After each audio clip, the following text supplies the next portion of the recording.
you're marketing to a group of people that are very dedicated to the sport. Short track Super Series marketing numbers at the end of the year are crazy. It's a very good deal, and it gets you out there. It's not just because of my love of racing. It is just a great marketing tool, and we build our whole business around it. Ladies and gentlemen, you wanted it, you got it. The place for the untold, real, raw, and juicy stories of dirt track racing. It's Dirt Track Confessions. And now here's your host, Mandee Pauch Mahaney. Hello, everyone. Welcome to Dirt Track Confessions. I'm your host, Mandee Pauch Mahaney. Today, we have an amazing gentleman joining us. He is the owner, he is the man of Bob Hilbert Sportswear, which is a screen printing and embroidery company that's been around, actually, guys, for over 50 years, based in the little heart of Boyertown, Pennsylvania. Now, don't quote me on this, Bob, you might be able to correct me here, but I'm pretty confident the Pauch family has actually been working with Bob for well over 20 years now. Oh, yeah. So, yeah, right. So, Bob, thank you so much for taking the time to be on here with us. How are you? I'm doing great. Thanks, Mandee. It's good to be on here. I'm excited. I'm going to dive all into it, but Bob and I go back, but our family goes back, so we have a lot of great stuff to share with all of our listeners. So speaking of, Bob, can you kind of give us, a little background on how Bob Hilbert Sportswear came about? Yeah, well, we actually, this is our 52nd year, and me and Ann are married 52 years and in business and worked together for 52 years. Wow. And we actually, even before we were married, we were doing some T-shirts, and I was doing sign painting. I came home from Vietnam in 1970 and just made up my mind I was going to do something on my own. And went off to art school for a little bit, and then I was lucky enough to land a job close by here with an amazing sign painter, and that also did screen printing, and not on sportswear, but he did on signs. So he taught me so much about the business and about how to screen print, and I was into racing. All my friends were into racing, and back in those days, you had a fabricator, you had an engine guy, you had a guy that could weld, Nobody really wanted to leather the cars or do anything like that, and it wasn't a big part of people's business at that time. So I was sort of the guy that just, hey, I'll leather the car and put the number on, and just started doing that. And then through learning the sign painting from this gentleman helped me so much. And we were exact opposite, because he told me, don't let her race cars. They just go and beat them up. You do all that work and everything. But I loved racing, and all my friends were racers. So that's started lettering race cars, and then the T-shirts just followed and came along. Okay, so then that was going to be my next question. So the company essentially was created through racing, right? Absolutely. Yeah, okay. And that's how we got it to grow so much, because, we would do a race car, and on there, there'd be a restaurant, a pizza shop, a tow truck, a garage, and so I'd pick up the lettering jobs after I lettered the race car. I'd pick up those other lettering jobs for their tow trucks or their signs and things like that. So from day one, we've had marketed through racing, and really helps, to get your name out in the commercial jobs. So now, I did not know that you were artsy fartsy, Bob. Yeah. Do you still get to do anything artsy and fun? Well, if you ask the guys, okay, in the art room, because I have a lot of thoughts and a lot of ideas about design, it's way past me. I can't do anything that they do now. I got 4 terrific guys in the art room, right now, that are just so talented, them, and they just do an outstanding job. And they tolerate me, to come in there and I'd say, you know what, I think this should move, or I should do that. So I still like to be part of that, but my background in art was used up a while ago, but in the early years, I did all the hand lettering, and the signs, and we did all the artwork. I used to go to work to this other job as a sign painter. I'd do the artwork and make the screens at night and would print the shirts during the day while I was at work. And but then as it grew, I was the creative one, and then the grounded, stable person. So that was important because we didn't really know anything about business, and I had no background in business. But Anne's very bright and was very good with all those things, so she could pick up those things that I just thought absolutely were boring, because I wanted to go on to the next project and create something and love to have ideas. And not too much of that has changed. It's sort of the same. It's sort of the same setup. Now, just so you know, it always comes back around, Bob. So what was cool in the 80s, it's coming back. Oh, Okay, absolutely. Yeah. So your style is coming back. Okay. Yeah, absolutely. So it is that. I feel like it is, right? Mm-hmm. So I feel like there are, so many questions that I want to ask you, from business to racing to just designing the apparel. But I think what I really want to lead into with today's episode is your business being so heavily involved in the racing world, which you kind of touched on already. So for those that might not know, Bob is actually the title sponsor for the Short Track Super Series. And actually, quote me if I'm wrong here, but you've been a title sponsor since 2015, which is probably, that I know of, is one of the longest running sponsors like in racing for a series in general. So Bob, what made you want to become, a title sponsor? It's such a good marketing tool. Racing, like I say, it just branches off. There's so many people involved, with your sponsors and the people that manufacture and the one thing, and I'll tell you a little bit, because we're very diversified and we work for in other parts of our business. But what's so good about racing is that there's nothing easy about racing, no matter what part you're in it. It's hard work, and it's hard-working people, and people with good values, and really appreciate when you put effort into something. So, the racing market's been great. The short track with Brett Dale, me and Brett became friends, and we talked, and we did this, and started out with a little bit of a small sponsorship. Then this came available, which honestly I didn't, dream that I could be a title sponsor, and just going to be this guy, and Brett makes sure that he gives you your money's worth. You want to be there. You meet people. You know people. The Short Track Super Series marketing numbers at the end of the year are crazy. You see them with Flow and everything else, and the internet, and it's a very good deal, and it gets you out there, and it's something that you enjoy, and so it's something you want to do, and it's the same way with the other tracks and events, that we're part of. You got to give something back, and you got to be part of this, and stuff. You just, you just can't take from it and just say, hey, this is part of the deal, You give back, and that's important to us. Now, okay, big chunk over here, title sponsor for the Short Track Super Series, but what other avenues and outlets are you involved in the sport? Like, I couldn't even... I see you everywhere. I feel like I see you everywhere, which is great. Yeah, and any tracks, with tracks and events, anything that, we're doing the apparel for, we try to be part of it in somehow,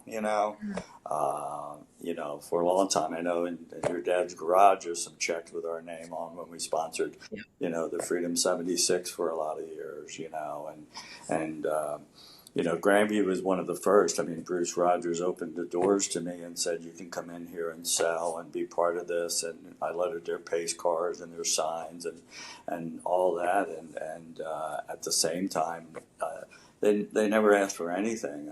But I wanted to do something. So that's where we started to become event sponsors. Okay. So let's say from a business perspective, you're you're talking to a business owner, right? I'm going to be the other business owner here. That sounds good. What benefits would you tell them would come out of being involved in our sport? Because for you, you were first in racing, so you have the love of the sport already. I mean, some people do, some people don't, but what benefits could you tell them would come out of being involved? Like whether it's, like you said, being a series sponsor or offering specials through your work, or even being a part of like the race team. Yeah, there's a lot of race connected businesses with racing, but it's another great tool, to advertise and market your product. And you're marketing to a group of people that are very dedicated to the sport. Racing people and racing fans are dedicated. They tie in with that driver or they tie in with that track. So if you're advertising there, the least that's going to happen is they're going to know your name. And sooner or later something comes up. So even if, it's in the apparel business, I mean, we do a lot for commercial businesses, schools, hospitals, everything. And all those people are there at the track. So how do you get in front of them? How do you get exposed to them? How do you get to know them? It's not just because of my love of racing. It is just a great marketing tool. And we build our whole business around it and build a diversified business that is in a lot of other different areas that are not race related, but the people know the name because of that. And that's, so I'm, it's pretty well what I do now. I mean, I love the marketing end of it. I like the creative part of it. And, man, for a business, it's just a home run. I mean, you're just going to get your name out there, Yeah. And at a pretty reasonable price, that's what's good about all these promoters. And we have a great group of promoters, I mean, we're very fortunate in dirt racing that after all these years, it's not only just going, but it's going in a great direction. Yeah. And most of these people are people that could do other things, they're just not there because, they were successful in other businesses. And it's really good to be a part of. So I just think the marketing end of it, they have something for everybody. So you don't have to go in there with a big budget. You can just go in there and just start small and do something and see if it works for you. So I'm a big believer in the promotion of it. And I feel like, especially, obviously, like, I love you guys, so I'm always bringing my work to you, but I have friends outside of racing, that I'm always like, I got a guy. And for this, I feel it is genius because it's grassroots advertising. You're not in magazines. I mean, you might be, but like you're not having to pay to be in commercials or magazines or billboards outside of racing. Like you're present, you're making yourself known, but really what it comes down to is it's word of mouth. It's building the relationships with your clients and getting out that way. Because I mean, Mike with his car owners, we have dealerships in New York, and we have people that are like, oh yeah, the Huddigs, because of Mike, because of the race car, they make the connections. They're like they want to fans, owners, whomever, people just want to help people that help our sport. Yeah, absolutely. No, it's so true, and it really is good. And when you talk about magazines and all that, and we'll get into the T-shirts a little later. We'll compare that. But advertising gets to be expensive, and you don't always get a real feel for it. So here it's something that obviously some people have different price points and things like that, but you can get involved in racing on any kind of budget. Yeah. So let's switch it. So from a driver's perspective, or it could be a racetrack, a series, why do you feel that apparel, any type of merchandise, is so important in our industry? Well, number one, I mean, you're marketing. You're marketing yourself. So you're going out there and you're trying to get those people to come on board to help make your whole program better, more profitable, get people to come along with it. You spend a lot of money putting a name on a car and everything. There's people out there that aren't going to go to the races, so they're not going to probably ever see the car or ever see the race. And that's where I think apparel becomes so strong. Just a couple of weeks ago, I was at the hardware store, and my grandson was with me, and he came. He said, "Bob, in the next aisle, there's a guy with a Bob Hilbert hat on." So it's like, it's that whole deal. Where can you go and you can advertise and have people walking around with your gear and everything like that, even if they don't go to the track. And it's just a great way. So if you get your name on a T-shirt with the driver and that guy's walking around and you own a pizza shop, he might go into another pizza shop. I mean, you're advertising at the other guy's pizza shop. I mean, for tracks and events, that's what it's all about, If you have a shirt on from a track and you go to another track, how else can you advertise like that, It's all out there.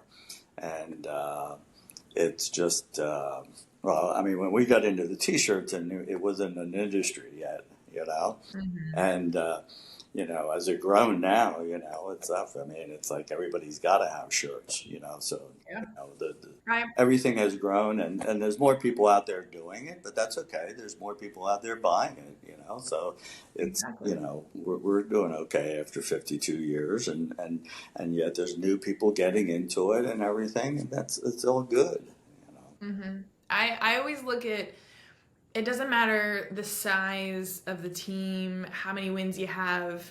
These shirts are literally walking billboards, like you said. Like the amount of people who, oh my gosh, there's like, wedding engagements or big milestones, and people are climbing mountains wearing freaking racing T-shirts, and yeah, absolutely. And free advertising. And it gives the racer somebody else to look at too. So you go into this place and you ask for, and it's a pizza shop, and you know that he has T-shirts all over the place, and maybe he said, I don't really go to the races and we're not into the racing, Well, how about, being the sponsor of my T-shirts, and stuff, and that'll get you at a whole new spot, and, you're advertising on T-shirts already. Let's just put the race car on the front and do that. So, it works. We've been selling it that way and been doing it that way. And like I say, not everybody that's a sponsor is actually even going to the event, but you get that marketing all week long when they're wearing the T-shirts. So. Yes, I love that so much. Okay, so for some people, you might not know that Bob was actually one of my very first bosses. I think, Bob, maybe you remember. I think it was in college. Was I in college? Do you remember? Probably, yeah. Well, if you don't remember, I'm going to have trouble remembering. But somewhere around there, yeah. I was in between somewhere. I couldn't tell you. It was just a while ago. So what was awesome was that I was working part-time, driving back and forth to Boyertown, Pennsylvania. But I feel like I had learned so much, especially Bob's touching on, is the promotional needs in our sport, in our industry, working alongside people to help them grow, to help grow their brand, to help build those relationships. So Bob, I have to give that shout out to you because I learned so much from you guys. Like everyone always asks, like, well, how did you get to where you are? And it's always these little, milestones and these people that you come across and the jobs that you have. So, whether you're, a race car driver, you're a fan, or you have your own company, Bob does all of this stuff. If you need a job, hey, give Bob a reach out because they're the people to work for. But like you kind of touched on before is, you do stuff for schools, for businesses, for fundraisers. And now correct me if I'm wrong, but do you still have your shop in St. Martin? Well, we actually closed our office down there in our showroom. Okay. Before COVID hit, it had a really bad hurricane and really wiped the island out. We had a great girl that worked down there for us for 10 years. We were down there 20 years at that time, but she was with us for 10 years. And she said, I'm going back to Denmark. You're not going to have any business for a while. And so we closed up the office. And then COVID came along because we thought, we'll close it for a little while, we'll go back. COVID came along, created a whole new set of problems, for those poor people. And, but we were managed because, nobody needs to see anybody all the time anymore, So we have, we have this group of businesses down there that we still do. We produce everything here in Boyertown like we used to. We're in the shipping business, so we get it there quick. And St. Martin's doing super right now and has really had a great year after a couple dismal years.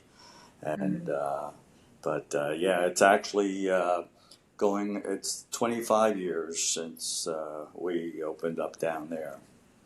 I remember going down there and thinking it was so cool that you guys had a shop down there. Like this small town homegrown business in Boyertown, Pennsylvania is hanging out in St. Martin. I mean, one of the best islands, hands down. So it was a great run. And just to tell you how that got started a little bit, because when we were down there on vacation, my sister-in-law bought a house there and we went down. I had no idea where St. Martin was, so we go down there. And we're at the Sunset Beach Bar, which was one of the hottest bars in the island. And we're there one Saturday night, and there's hardly anybody there, just me and Ann and the owner's tending bar. And we got talking, and I said, why don't you have any caps or shirts or anything to sell? Well, he goes off. He's mad at his cap and shirt guy, because they're never on time and not making any deliveries.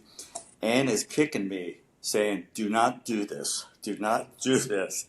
And I said, let me introduce myself, gave him my business card, and I walked out of there with a cap order that night.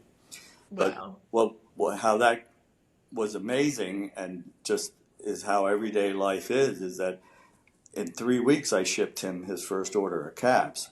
And he called me and he says, you know how many people I meet in your business and how many people say they're going to do this and you actually did it? Mm-hmm. And then it just took off. And that was halfway. That was 25 years into our business and stuff. And I needed something a little new and creative to work on. And it was just the ideal project. And Anne, bless her heart, always, she went along and it was good, but I wound up being down there working most of the time, but that's what I do here too. So I like to work, so it's not so bad, Especially on an island. Come on. We grew into a great business. I mean, you talk about you go down there and see it. People call us up or stop in at our shop all the time. Say, I was just in St. Martin. I see this whole truckload of boxes come in with your name on, and stuff. So it's been good, and we have a lot of great friends, and it's a great business down there. Mm-hmm.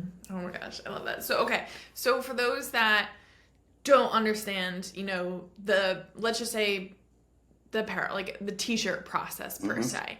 Can you kind of walk us through the steps that you and your team take to, help a new client get a shirt made from the idea in their head all the way to having it literally in their hand, selling it on the fence at the racetrack?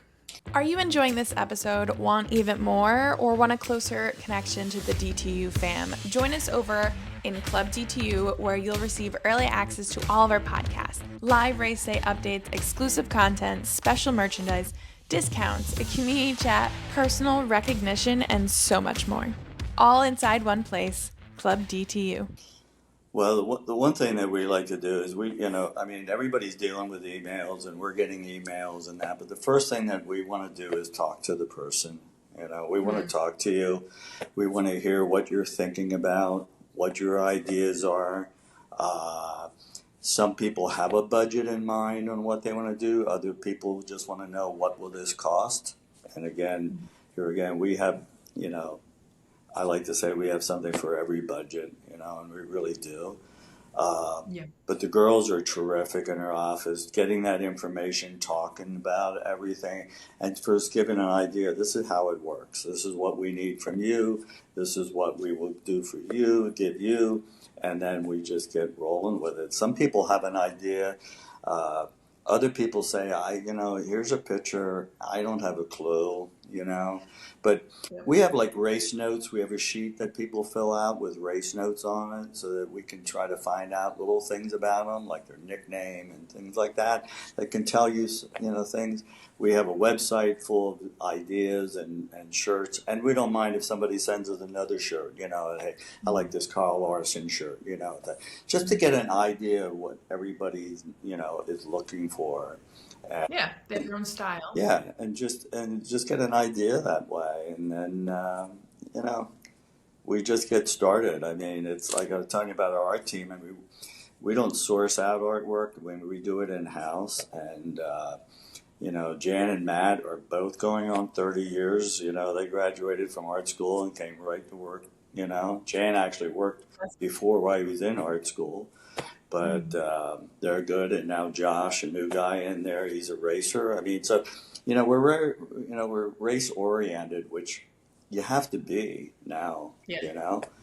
And it really helps.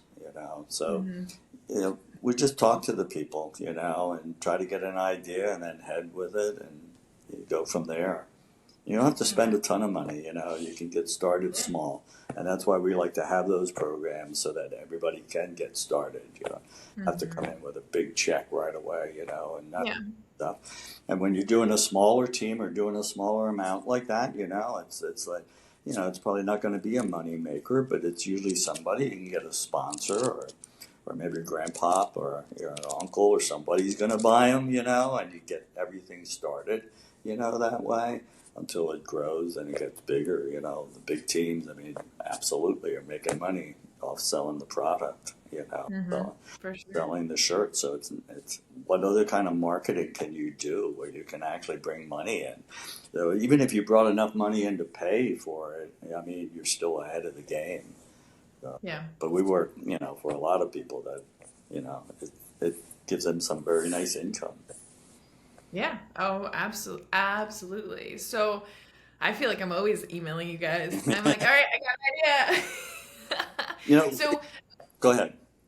I was gonna ask is what for you, I'm gonna say artsy fartsy Bob over here who started all of this. What do you feel makes a shirt look good?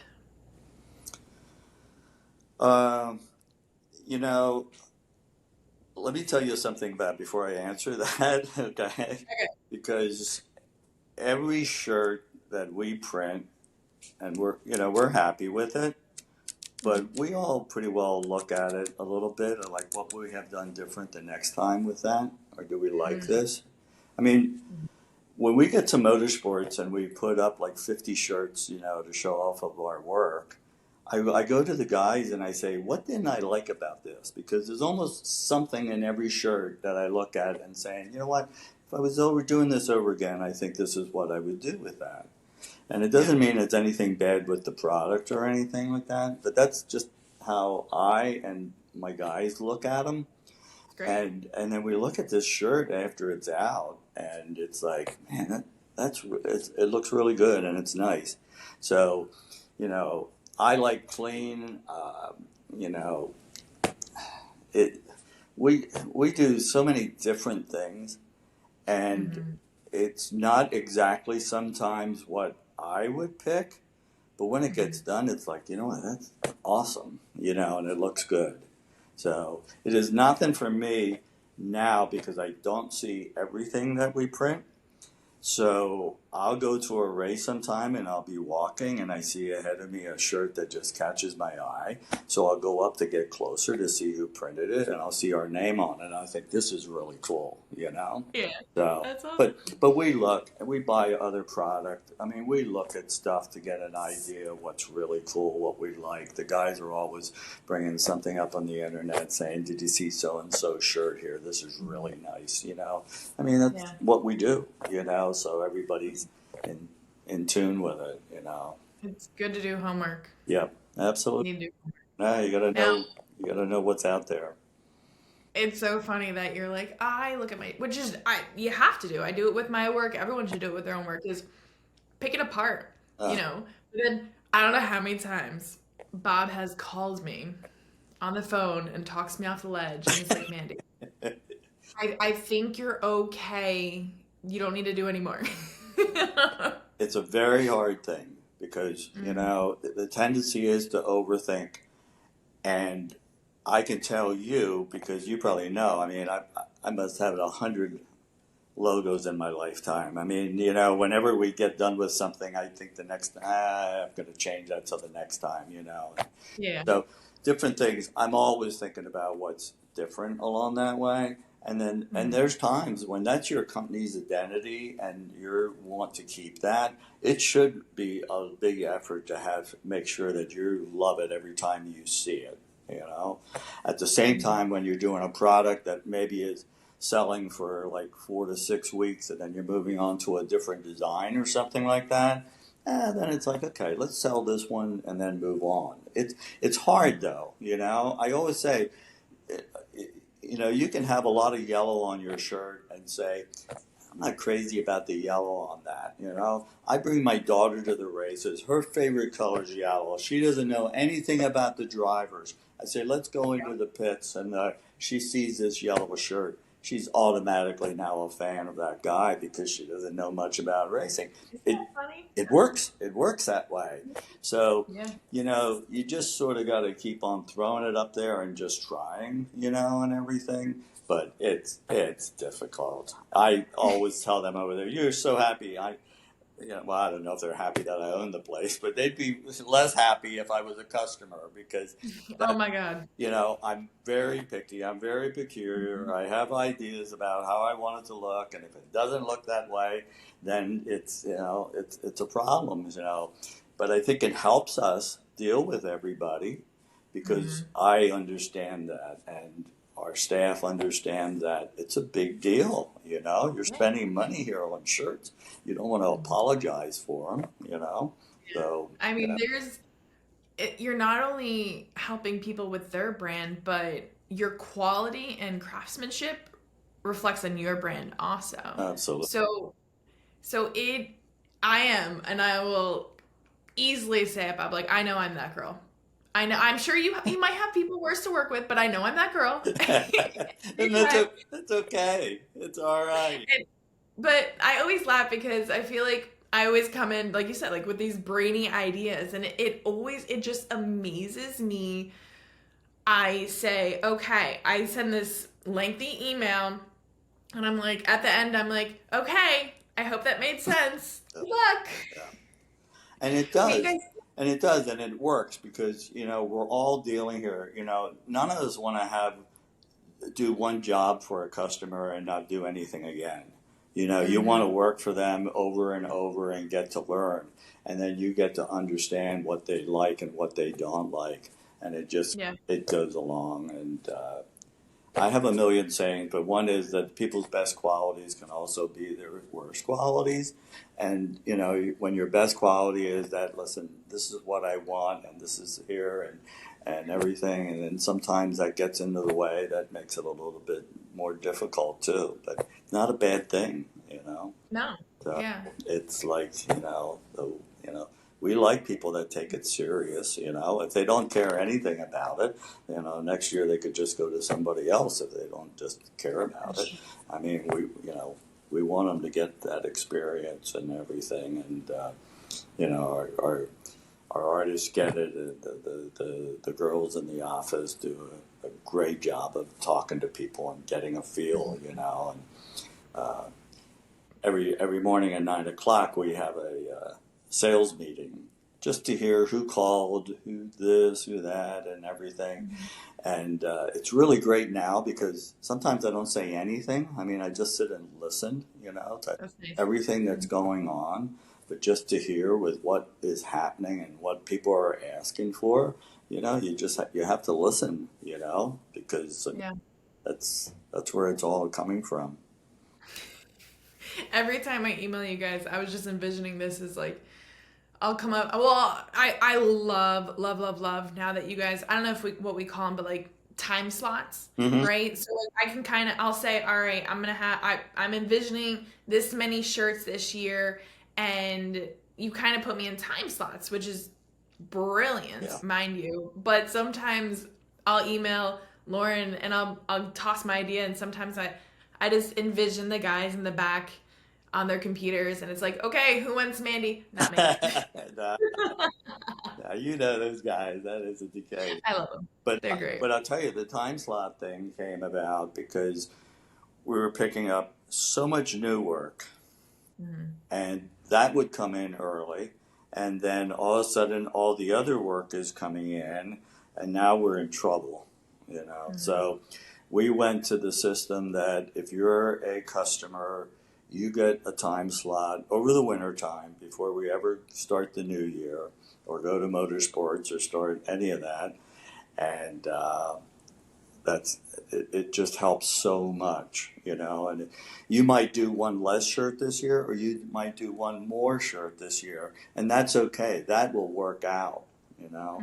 But you got to be really careful how much new work comes in, and the new work is out there, and it comes in, and then it's like, well, this sounds good, and we're okay here this week, and then all of a sudden you're not. So Yeah. we spend a lot of time and jams on it every day with the art schedule. And I'm not saying that we're never late, but I mean, we're almost always early or right on time.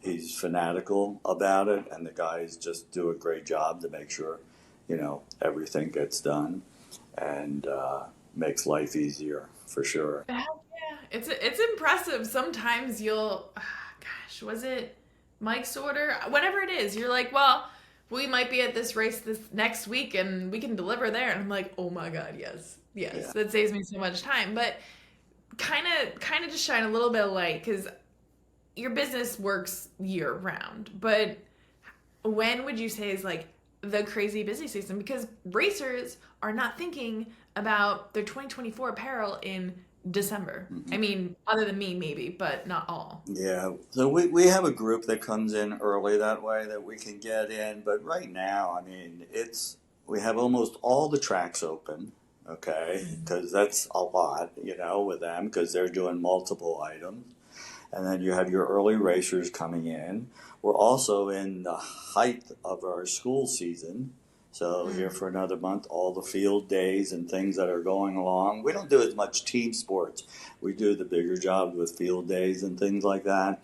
And all those things are happening, you know, right now. So it's very busy now.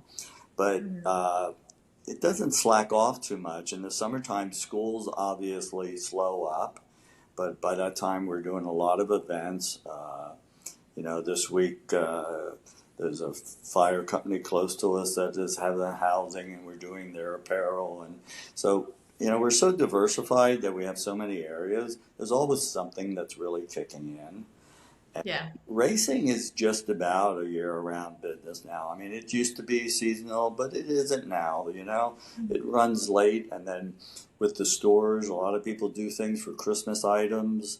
And then you get going, and the Chili Bowl gets started, and that gets people rolling, and people come to motorsports ready. And the one thing that we try to tell people is that, you know, especially if you're a new customer, you need to find that other time, you know. So if you can get ready early, you know, I mean, we'll even help design the car. So, you know, if the car's not ready, you know, they can make the car look like it does on the shirt, you know? I mean... Okay, we design cars now, too. I did not know that. Yeah, so it's like...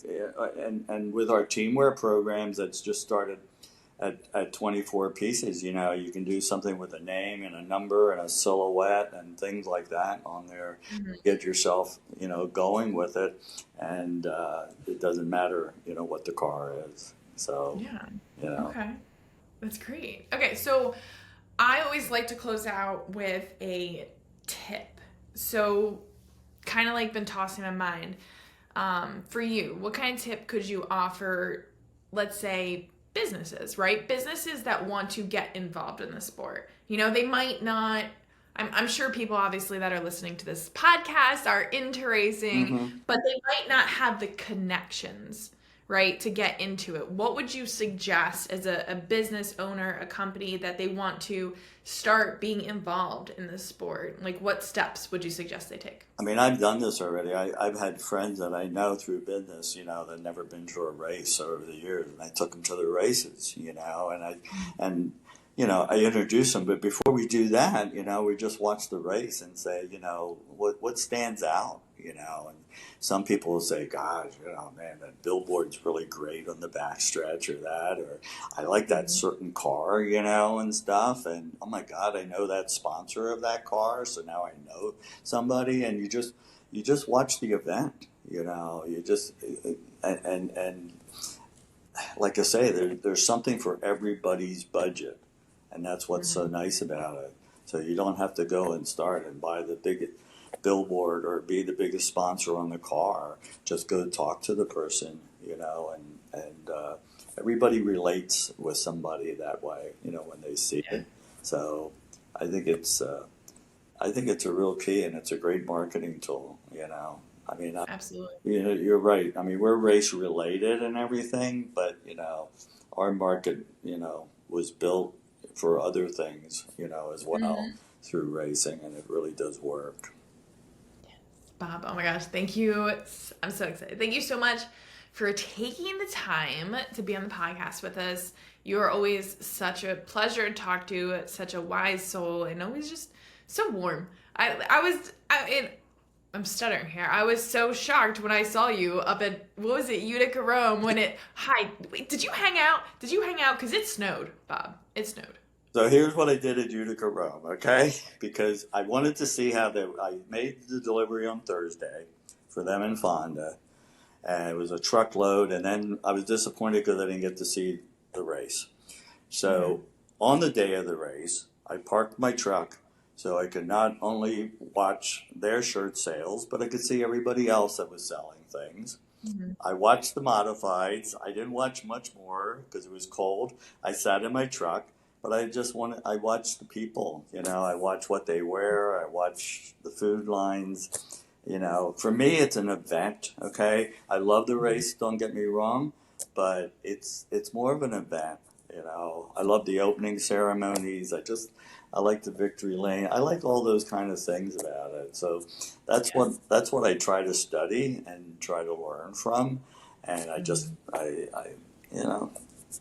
what I do. You don't usually see me after the races, I get there early and everybody's pretty happy and you get to see everybody and talk, and then they go to work.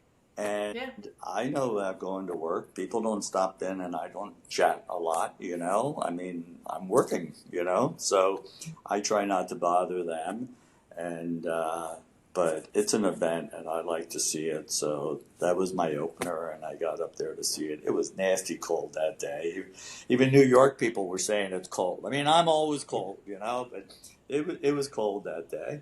But it was great, and I get to see, what's going on. So I'm usually just watching the people and watching what they're buying or wearing or anything like that. So it's a little different for me, It's an event more so, Absolutely. than just the race, So there's so many times, like the races last night, Mike calls me. And I mean, he didn't go to the races, so he was watching on Dirt Track Digest TV. And he knows, obviously, we've married long enough, he knows me by now, but he'll know, like, okay, Mandee, how are the races? Tell me about the races. And my perspective to the races is more on the lines of your perspective, whereas his is, of course, the track, the race cars. And so I feel like it's such a great combination, like with you and Ann, and how you've made your business such a success. So I love that. I'm right there with you. I'm always watching, watching. Yeah. You get there early, you watch the people, and you just see how the whole thing, goes. And that's the fun part of it. It's different, but it's good. Yeah. That's why we do, Exactly. Yeah. So, to close out, I would like you to share with our listeners all that your company offers, because we've touched on, hats and t-shirts, but you offer so much more, and of course how they can contact you guys. All right. Well, we carry a full line of printed items, and we source out of our embroidery, but we do a lot of embroidery and promotional products. As far as the contact information, our racing email is race@bobhilbert.com. That gets you to Lauren. And Lauren handles the drivers.